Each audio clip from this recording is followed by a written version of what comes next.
يا أيها النبي لم تحرم ما أحل الله لك تبتغي مرضات أزواجك والله غفور رحيم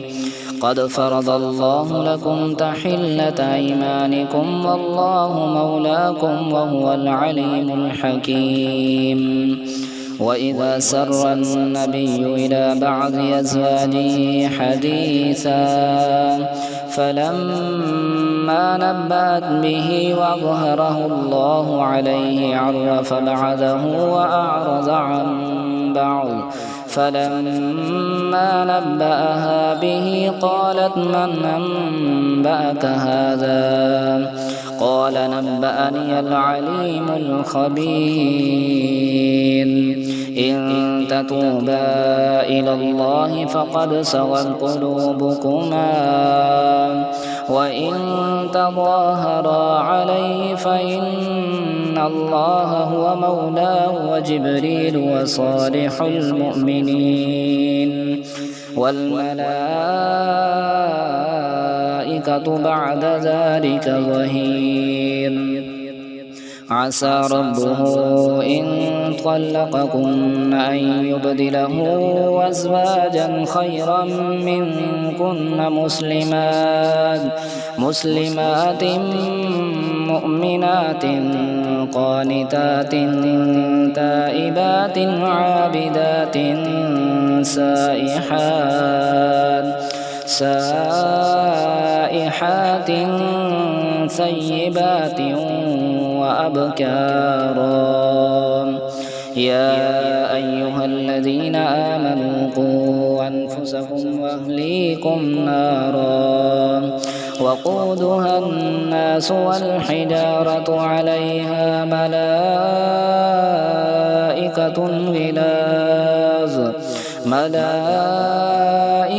غلاظ شداد لا يعصون الله ما أمرهم ويفعلون ما يؤمرون يا أيها الذين كفروا لا تعتذروا اليوم إنما تجزون ما كنتم تعملون يا أيها الذين آمنوا توبوا إلى الله توبة نصوحا عسى ربكم أن يكفر عنكم سيئاتكم ويدخلكم جنات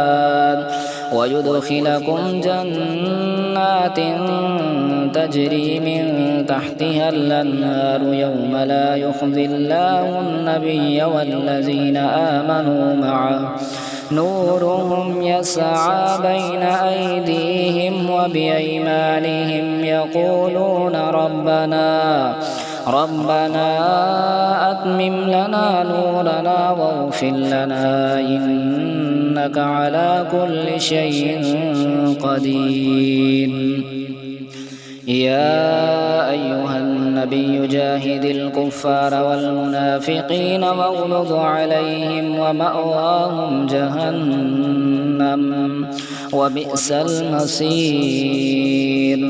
ضرب الله مثلا للذين كفروا امرأة نوح وامرأة لوط كانتا تحت عبدين من عبادنا صالحين فخانتاهما فلم يغنيا عنهما من الله شيئا وقيل ادخلا النار مع الداخلين وضرب الله مثلا للذين آمنوا امرأة فرعون إذ قالت رب ابن لي عندك بيتا في الجنة ونجني من فرعون وعمله ونجني من القوم الظالمين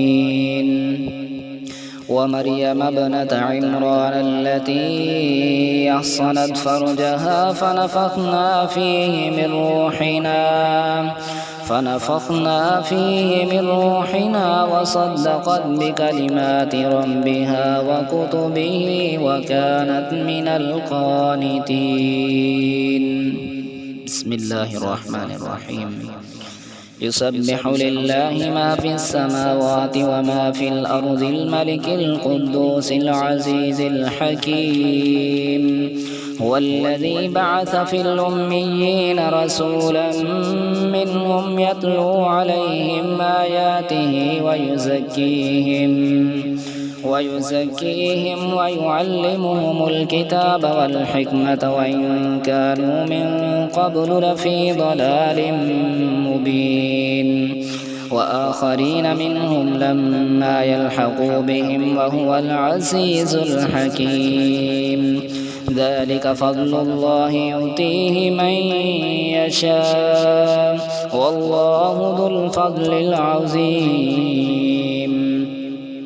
مثل الذين حملوا التوراة ثم لم يحملوها كمثل الحمار يحمل أسفارا بئس مثل القوم الذين كذبوا بآيات الله والله لا يهدي القوم الظالمين قل يا أيها الذين هادوا إن زعمتم أنكم أولياء لله من دون الناس فتمنوا الموت إن كنتم صادقين ولن يتمنونه أبدا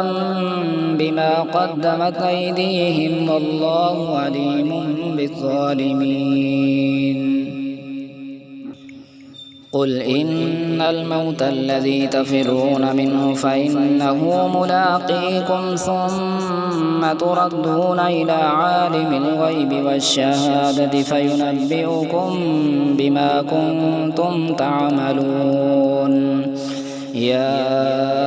أيها الذين آمنوا إذا نودي للصلاة من يوم الجمعة فاسعوا إلى ذكر الله وذروا البيع ذلكم خير لكم إن كنتم تعلمون فإذا قضيت الصلاة فانتشروا في الأرض وابتغوا من فضل الله واذكروا الله كثيرا لعلكم تفلحون وإذا رأوا تجارة أو لهوا انفضوا إليها وتركوك قائما قل ما عند الله خير من اللهو ومن التجارة والله خير الرازقين